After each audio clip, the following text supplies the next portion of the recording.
struggled last week defensively again, and unfortunately we turned the ball over, so it was kind of a perfect storm. We hadn't done that this year offensively. That really is the first time our first offense had turned the ball over. Good to have an open week. We've got plenty of things to work on. Thank you, Coach. As a reminder to our members of the media, it's *1 to get in the queue to ask questions.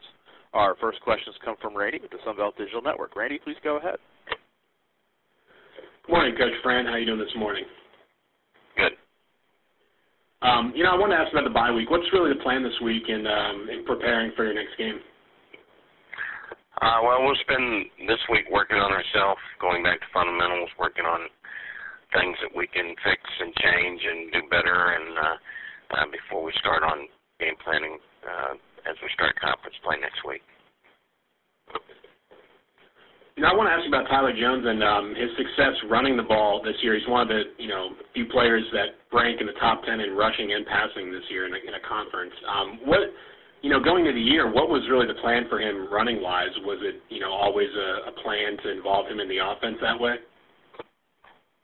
Well, the quarterback is involved in the running game of our offense to a certain degree, and he's pulled the ball down when he's had a pass called and made good yardage, and we've blocked a few plays really well for him to do well on, and he ran better than ever before. He's just farther along and more confident in everything that he's doing.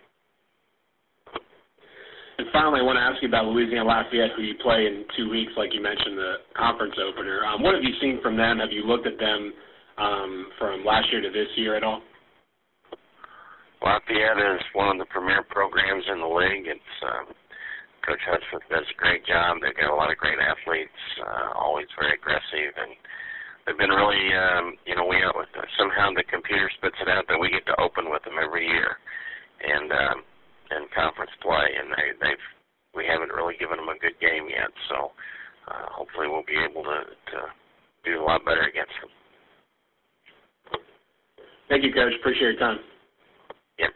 Thank you, Randy, and thank you, Coach Fran. That's all the questions we have for today. We do appreciate your time.